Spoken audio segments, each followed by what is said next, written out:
दोस्तों नमस्कार, मैं हूं आर्किटेक्ट अशोक गोयल। पिछले दिनों केबीसी में एक गृहिणी आई हुई थी। आप उसे हाउसवाइफ कह सकते हैं या होम मेकर कह सकते हैं। उसने कहा था कि सपने स्वेटर की तरह होते हैं, सपने देखने नहीं बुनने पड़ते हैं। और जो लोग स्वेटर बुनना जानते हैं वो जानते हैं कि डिज़ाइन डालने के लिए कभी फंदे उठाने पड़ते हैं, कभी फंदे गिराने पड़ते हैं, कभी फंदे बढ़ाने पड़ते हैं और कभी फंदे घटाने पड़ते हैं। एक और चर्चा करता हूं आपसे। सुनील दत्त जी को एक फिल्म निर्माता ने कहीं देख लिया, उस नौजवान से पूछ लिया कि फिल्मों में काम करोगे, और उसको ऑडिशन टेस्ट के लिए बुला लिया। और शायद ऑडिशन से पहले उसको दिलीप कुमार साहब के कपड़े पहना दिए गए थे जो इसी कदकाठी पर फिट भी नहीं बैठ रहे थे। इसका ऑडिशन लिया गया। सुनील दत्त जी का कहना है कि इतनी तेज रोशनी मेरे पास पड़ रही थी, मेरे ऊपर पड़ रही थी, मुझे पता भी नहीं चल रहा था कि मैं ठीक से ऑडिशन दे रहा हूं या नहीं दे रहा। बहरहाल इन्होंने ऑडिशन दिया, अपने वस्त्र बदले और वहां से रफू चक्कर हो गए। इन्होंने यह पता करना भी गवारा नहीं समझा कि ऑडिशन में पास हुए कि फेल। और वो निर्माता इनको ढूंढता फिर रहा था कि नौजवान कहां गायब हो गया, क्योंकि उनके हिसाब से ऑडिशन में पास हो गया था। इनको ढूंढवाया गया तो पता चल गया और इनको बुलाया गया। पूछा, भाई क्या हुआ, आप फिल्म में काम करोगे कि नहीं करोगे? जानते हैं सुनील दत्त साहब ने क्या कहा? मेरी मां का सपना है कि मैं ग्रेजुएट हो जाऊं। मेरे ग्रेजुएशन की पढ़ाई खत्म होने में 5-6 महीने बचे हैं। जब तक मैं ग्रेजुएट नहीं हो जाता मैं कोई और काम नहीं लूंगा। सुनील दत्त साहब पार्ट टाइम किसी बस डिपो में काम करते थे और जीवन उनका बड़ा भाग दौड़ का था। पढ़ाई भी कर रहे थे, नौकरी भी कर रहे थे। ये सुनील दत्त साहब का किस्सा मैं क्यों बयान कर रहा हूं? ये कितने संभवतः शायद 5 या 6 दशक पहले की बात होगी, जब एक नौजवान ने बोल दिया कि वह पढ़ाई करके किसी और बारे में सोचेगा, अपनी पढ़ाई अधूरी नहीं छोड़ेगा। आजकल के मोटिवेशनल गुरु क्या कर रहे हैं? आप इनको मोटिवेशनल गुरु कह लीजिए या तथाकथित मोटिवेशनल गुरु कह लीजिए, क्षमा कीजिएगा, गले में थोड़ी खिचखिच जरूर है, लेकिन बातों में बिल्कुल खिचखिच नहीं होगी। आजकल के सो कॉल्ड मोटिवेशनल गुरु कह रहे हैं आप अपने सपने पूरे करो, पढ़ाई छोड़ दो। अगर आपने बड़ा सोचा है तो छोटी मोटी पढ़ाई करने से आपका कुछ नहीं होगा। इस तरीके के लोग बड़े बड़े उद्योगपतियों के उदाहरण देते हैं। कोई एमडीएच वाले महाशय धर्मपाल का उदाहरण देता है। हमारे आर्किटेक्चर के क्षेत्र में बहुत सारे लोग ऐसे आर्किटेक्ट के उदाहरण देते हैं जिनके पास कोई डिग्री नहीं थी। ऐसे ही एक अति विद्वान मोटिवेशनल गुरु हैं संदीप महेश्वरी साहब। इनके करोड़ों फॉलोअर्स हैं। दिल्ली विश्वविद्यालय में किसी कॉलेज में ग्रेजुएशन कर रहे थे और पढ़ाई छोड़ के इन्होंने अपने सपने पूरे करने शुरू कर दिए। कभी लिक्विड सोप बनाकर बेचना शुरू किया, कभी फोटोग्राफी में घुस गए, कभी कुछ और तो कभी कुछ और।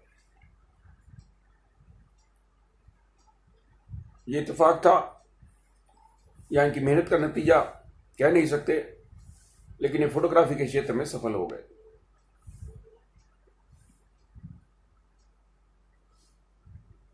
और फिर बकौल इनके, जैसे इनको लगा कि मैं पढ़ाई में क्या कर रहा हूं, मुझे कुछ बड़ा बड़ा करना है, और बड़ा बड़ा करते करते ये लोगों को जीवन की कला सिखाने लग गए। मैं इसको आर्ट ऑफ लिविंग नहीं बोल सकता, क्योंकि आर्ट ऑफ लिविंग कोई और सज्जन सिखा रहे हैं, उनके भी अपने करोड़ों फॉलोअर्स हैं। ये अपने आप को यूथ का मोटिवेटर कहते हैं।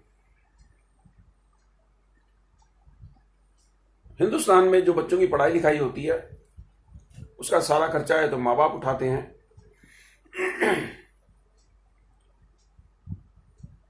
या सरकार से फंडेड कॉलेजेस में उनकी पढ़ाई लिखाई होती है।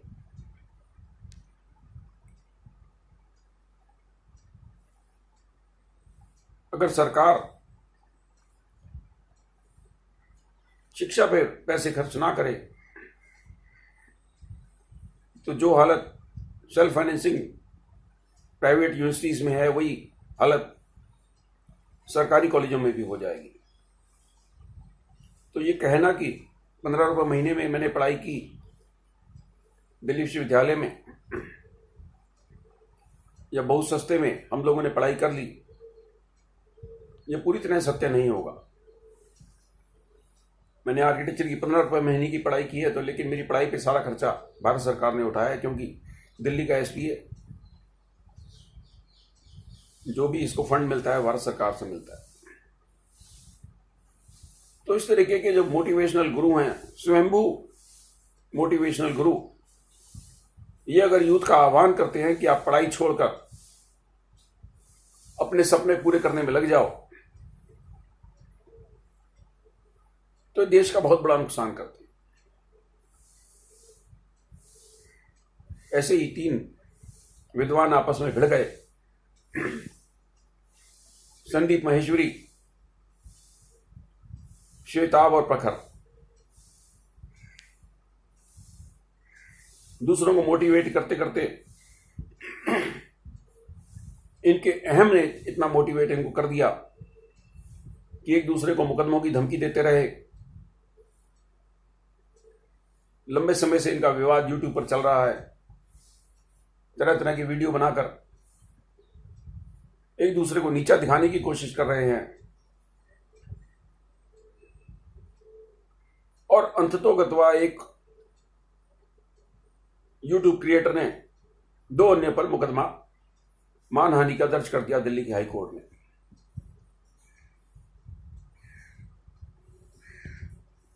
यूट्यूब एक ऐसा माध्यम है जिससे लाखों नहीं करोड़ों यूथ प्रभावित होते हैं। यूट्यूब के माध्यम से जो शिक्षा के क्षेत्र में लोग काम कर रहे हैं, उन्होंने बड़ा अच्छा काम किया है। चाहे मैथ्स वाला हो, फिजिक्स वाला हो, कोई अंग्रेजी सिखाने वाला हो, यूपीएससी की तैयारी कराने वाले हों, रीजनिंग पढ़ाने वाले हों, इस तरह के जितने भी लोग हैं, इनकी सफलता का बहुत बड़ा हाथ ऑनलाइन कोचिंग और यूट्यूब पर निर्भर करता है। और इनकी देखा था कि बहुत सारे संदीप महेश्वरी जैसे विद्वान, मुझे कहने में कोई गुरेज नहीं है, यूट्यूब का नाजायज फायदा उठा रहे हैं। ये ऐसी बातों को प्रोपेगेट कर रहे हैं जो नौजवानों को मोटिवेट नहीं कर रही, उन्हें भ्रमित कर रही है। दोस्तों, जैसे केबीसी बोस लेडी ने कहा था, सपने स्वेटर की तरह होते हैं, आपको बुनना पड़ता है, बुनने में मेहनत लगती है। ये सपनों के सौदागर आपको कह रहे हैं आप बड़े सपने देखिए। ये 5, 10, 20, 30 हजार, 50 हजार की नौकरी क्यों कर रहे हैं आप? बड़ा बड़ा कीजिए, बहुत बड़ा सोचिए, बहुत बड़ा कीजिए। करोड़ों इनके चाहने वाले हैं यूट्यूब पर। ये जो वर्कशॉप करते हैं उसमें सैकड़ों लोग बैठते हैं, इनसे सवाल पूछते हैं। मैं बार बार मेरे मन में ये प्रश्न आता है कि क्या इनकी वर्कशॉप अटेंड करने वाले किसी नौजवान या नवयुवती का जीवन बदल गया? क्या उसके जीवन में तरक्की हो गई? क्या उसने कोई बहुत बड़ा व्यवसाय चला लिया? क्या उसके जीवन में खुशहाली आ गई? क्या किसी का आईआईटी जाने का सपना पूरा हो गया? क्या किसी की यूपीएससी की प्रवेश परीक्षा इनकी खोखली बातें सुनकर क्लियर हो गई? इस तरीके का कोई डाटा ना तो उपलब्ध है, ना ये लोग आपके सामने प्रस्तुत करेंगे।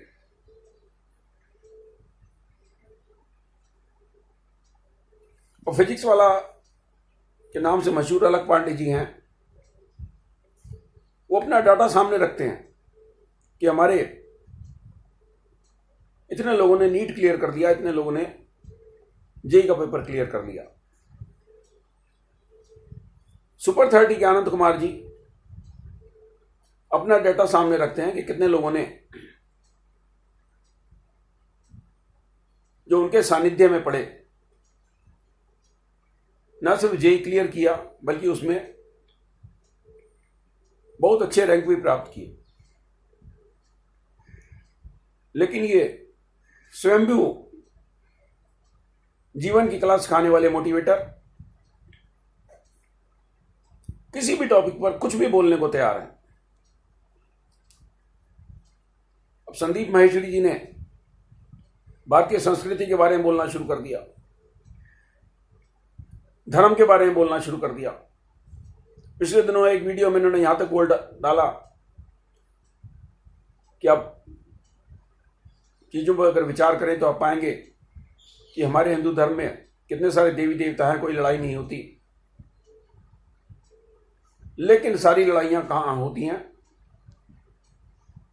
किस धर्म वाले करते हैं? इनका इशारा बड़ा स्पष्ट था, किसी एक विशेष प्रकार के धर्म के मानने वालों को ऊपर उनकी उंगली उठ रही थी। इन्होंने विदेशियों द्वारा लिखी गई दर्शन शास्त्र की किताबों को नकार दिया। उन्होंने कहा ऐसी 6 किताबें मैं फाड़ के फेंक सकता हूं। यह सही बात है कि जब भी भारत में आक्रांता आए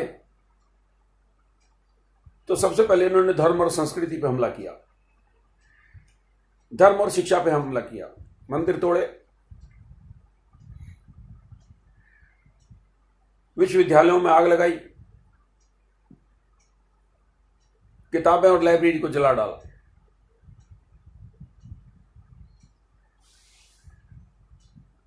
भारतीय संस्कृति या भारत में प्रचलित इतने सारे धर्म, इन सबको इन स्वयंभू मोटिवेशनल गुरुओं का संरक्षण की जरूरत नहीं है।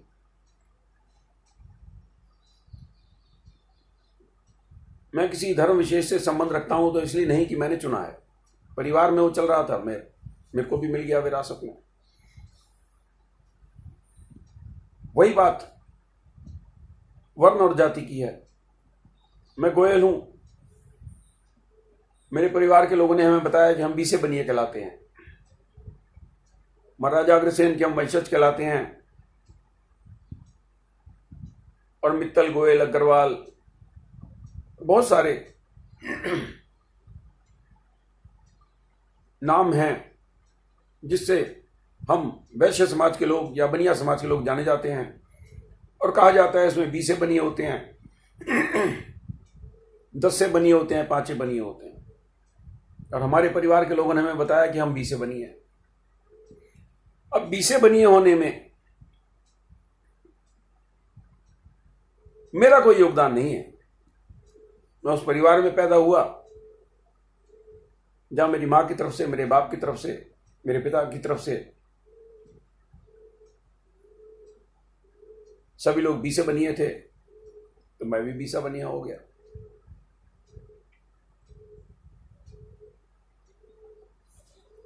अब आगे अपने जीवन में मैं कौन सा धर्म अपनाता हूं या बाकी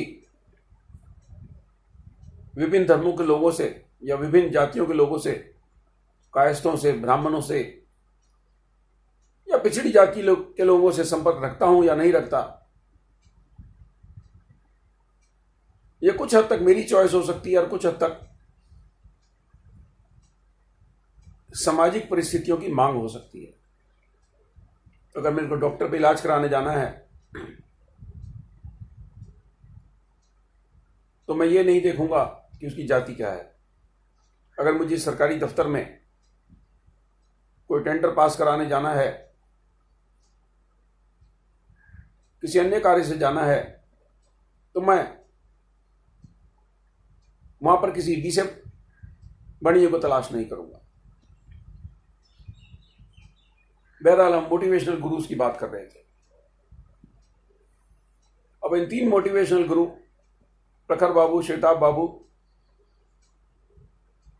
और स्वयंभू मोटिवेशनल स्पीकर, जिनका भविष्य में सपना एक बहुत बड़ा मोटिवेशनल गुरु बनने का है, इन तीनों में जो लंबे समय से चल रहा युद्ध था वो अदालतों तक पहुंच गया। संदीप महेश्वरी जी प्रखर जी को लंबे समय से धमका रहे थे, मैं तेरे को अदालत ले जाऊंगा, तूने मेरी मानहानि की है। क्योंकि इनके वीडियो के क्लिप वो अपने वीडियो में दिखा रहे थे जिसमें एक धर्म विशेष के बारे में लगभग अपशब्द बोल रहे थे।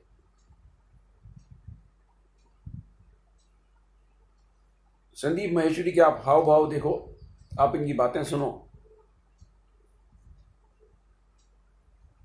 अगर जरा सी भी आप में समझ बूझेगा, आपको समझ में आ जाएगा कि इनकी बातें सिर्फ खोखली बातें हैं।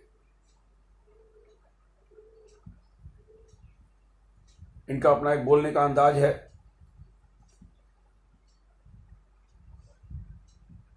मजेदार इनकी बातें हैं, बड़े बड़े सपने दिखाते हैं। तो लाजमी बात है कि छोटे छोटे वीडियो से शुरू हुए कालांतर में आज ये करोड़ों लोगों में अपनी पहचान बनाते हैं और यही करोड़ों लोगों की पहचान इनकी सर पे चढ़ गई। इन्होंने वो बातें बोलनी शुरू कर दी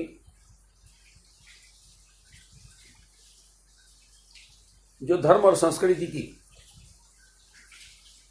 सही परिभाषा नहीं है।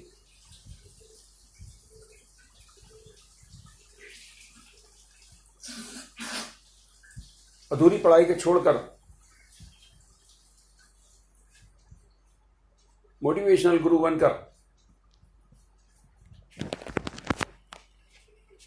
इस देश में बहुत सारे छोटे बाबे और बड़े बाबे घूम रहे हैं। गांव देहात में आप पाएंगे तरह तरह के तांत्रिक, तरह तरह के गुरु और गुरु घंटाल समाज में अपना धंधा जमाए बैठे हैं। कई तथाकथित धर्म गुरु जेल में बंद हैं, जिनके लाखों नहीं करोड़ों फॉलोअर्स होते थे। किसी ने ये नहीं पूछा इनकी शिक्षा दीक्षा कहाँ हुई थी, इनकी क्वालिफिकेशन क्या है। संदीप महेश्वरी जी इस मामले में ईमानदार हैं, खुद बता देते हैं मैंने सेकंड ईयर के बाद पढ़ाई छोड़ दी। आज यूट्यूब पर जो घमासान मचा है इन यूट्यूब क्रिएटर्स के बीच में, उसकी परिणति क्या होगी कहना मुश्किल है। अदालत में फैसले भावनाओं पर नहीं तथ्यों पर होते हैं और जो तथ्य अदालत के सामने रखे जाएंगे उन तथ्यों के विरोध में जो नए तथ्य रखे जाएंगे, वही फैसला करेगा कि इस 2 करोड़ के सिविल सूट का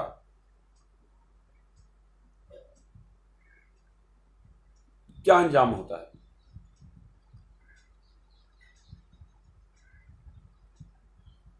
प्रखर बाबू को संदीप माहेश्वरी जी लंबे समय से धमका रहे थे मानहानि का मुकदमा का, और प्रखर बाबू ने मानहानि का मुकदमा संदीप माहेश्वरी एंड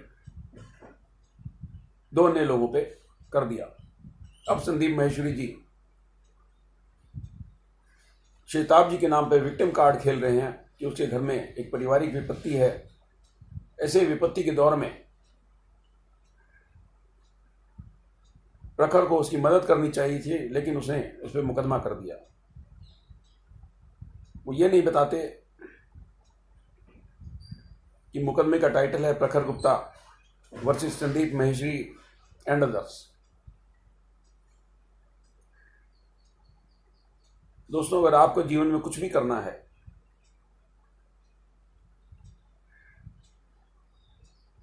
इन तथाकथित मोटिवेशनल गुरु की बात मत समझें, मत सुने। अगर आप कला के क्षेत्र में काम कर रहे हैं, करते जाइए। तकनीकी के क्षेत्र में काम कर रहे हैं, करते जाइए। पढ़ाई कर रहे हैं, करते जाइए। अपनी पढ़ाई अधूरी छोड़कर न सिर्फ आप अपने माँ बाप के सपनों पर कुठाराघात कर रहे हैं, बल्कि जो पैसा देश ने आपके ऊपर खर्च किया है, आपकी पढ़ाई के ऊपर, वो आपको पूरी शिक्षा प्रदान करने के लिए किया है। भगोड़ों का भविष्य सुनहरा नहीं होता। बहुत सारे लोग भागकर बंबई चले जाते हैं। वो बड़े बड़े फिल्मी सितारों को देखते हैं।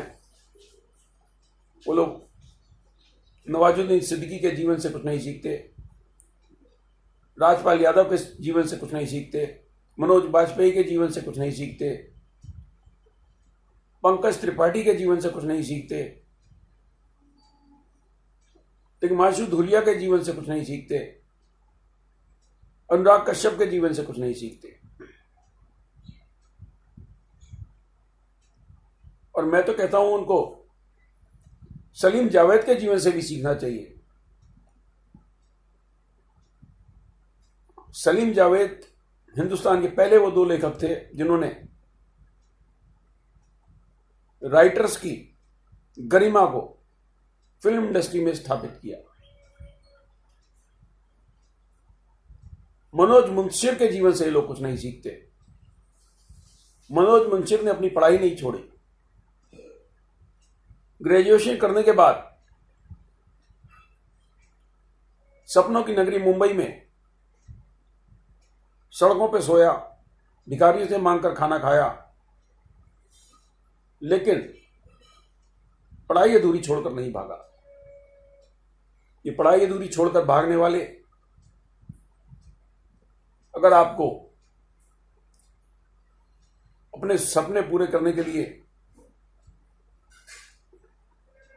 सब कुछ छोड़कर सपनों के पीछे भागने की सलाह देते हैं, तो आप जीवन भर सपनों के पीछे भागते रहोगे। मैं इस तरह के बहुत सारे उदाहरण देखता हूं कि किसी फल बेचने वाली महिला के पुत्र ने यूपीएससी क्रैक कर दिया और वो कलेक्टर बन गया। किसी अखबार बेचने वाले ने की पुत्री ने यूपीएससी क्रैक किया और वह ऊंचे पदों पर स्थापित होने के लिए अग्रसर है। और मैं जब देखता हूं कि विपरीत परिस्थितियों में, चाहे खान सर हों, चाहे विकास दिव्य कीर्ति जी हों, चाहे अलक पांडे हो, चाहे मैथ्स वाला हो, इन सबका जीवन आप उठा लीजिए। ये सपने अधूरे छोड़कर नहीं भागे, पढ़ाई अधूरी छोड़कर नहीं भागे। लगातार मेहनत करते रहे और शिक्षा के क्षेत्र में काम कर रहे हैं। ये झूठे सपने नहीं बेच रहे। झूठे सपनों के सौदागर से बचिए। जितनी जल्दी आप समझ जाएं उतना अच्छा है। शुभकामनाएं। नमस्कार।